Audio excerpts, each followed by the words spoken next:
Assalamualaikum warahmatullahi wabarakatuh.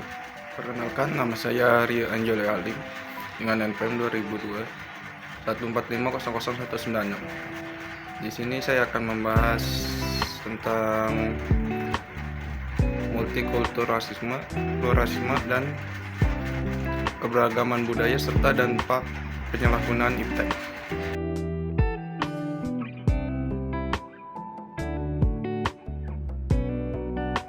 Multikulturalisme. Arti kata multikulturalisme adalah kebudayaan secara etimologis. Multikulturalisme dibentuk dari kata multi dalam kurung banyak, kultur, budaya, dan isme dalam kurung pemahaman atau aliran. Secara hakiki, dalam kata itu tergantung dalam pengakuan akan martabat manusia yang hidup dalam komunitasnya dengan kebudayaan masing-masing yang unik. Multikulturalisme adalah sebuah alat ideologi dan sebuah alat atau wahana untuk meningkatkan derajat manusia dan kemanusiaannya. Sebagai sebuah ideologi,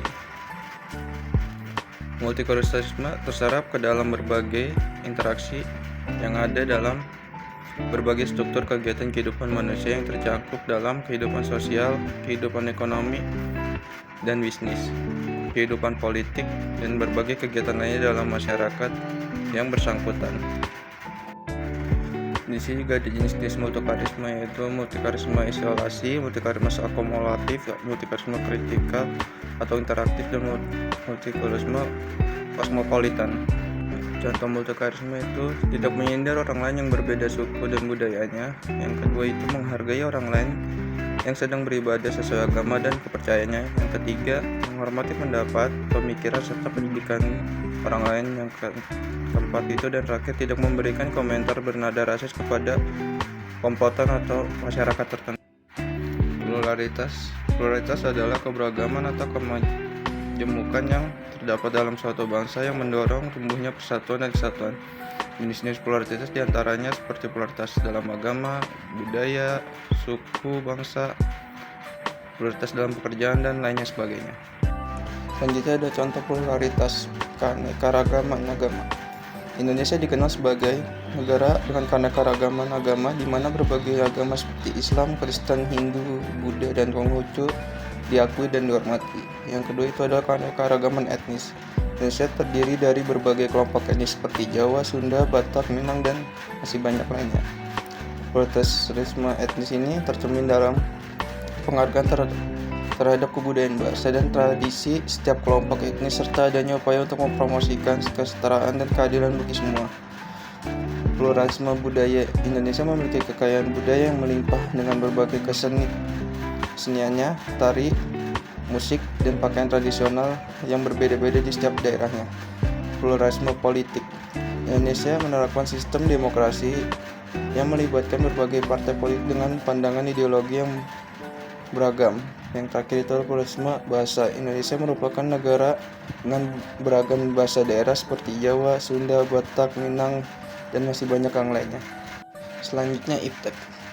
Menurut buku 3 Inovasi Pembangunan Negeri, iptek merupakan singkatan dari Ilmu Pengetahuan dan Teknologi. Iptek berisi sumber informasi yang bisa meningkatkan pengetahuan alam atau menjadi wawasan seseorang dalam bidang teknologi. Iptek memiliki semua hal yang berhubungan dengan teknologi. Hal tersebut mencakup penemuan baru yang bersangkut dengan teknologi atau merupakan perkembangan di bidang teknologi itu sendiri. Dampak penyalahgunaan iptek. 1. Bidang informatika. Dengan semakin mudahnya mendapatkan informasi melalui internet, maka kejahatan pun semakin banyak terjadi, misalnya seperti pembobolan bank, penyebaran hoax, dan lain-lainnya. Bidang industri. Dengan kemajuan dalam bidang genetika dan biologi reproduksi, maka penyalahgunaan cloning atau rekayasa genetika yang melanggar kodrat semakin mungkin dilakukan. Dan yang ketiga itu bidang ekonomi.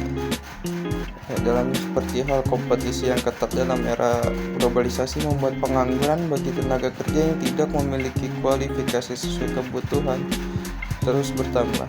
Yang keempat itu bidang sosial budaya. Terjadinya kemerosotan moral di masyarakat, khususnya di kalangan remaja dan pelajar, serta pola interaksi antara manusia yang berubah menjadi lebih tertutup atau individualis. Yang terakhir itu adalah bidang lingkungan. Terjadinya kerusakan lingkungan, misalnya akibat nuklir, polusi udara, air, tanah, dan suara.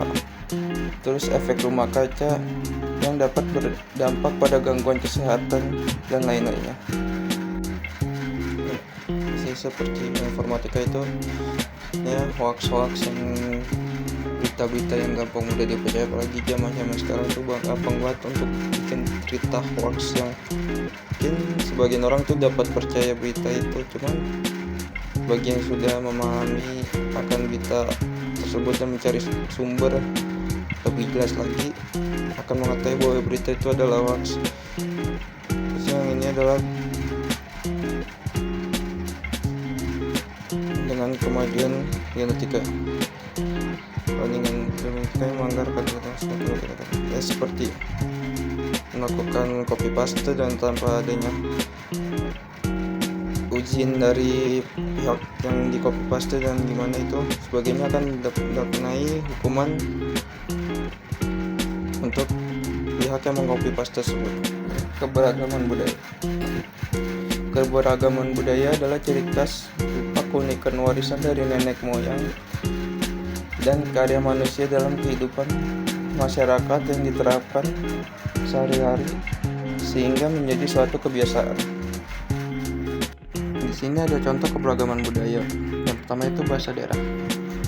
Seluruh masyarakat Indonesia, tepatnya setiap suku bangsa, umumnya menggunakan bahasa daerah setempat untuk berkomunikasi. Ini artinya beragam suku yang ada di Indonesia ini menghasilkan bahasa yang beragam. Ada ratusan bahasa daerah di Indonesia, ya seperti bahasa Jawa, Sunda, Padang, Ambon, dan sebagainya. Itu dia menggunakan bahasa daerah itu untuk berkomunikasi agar lebih mudah dimengerti.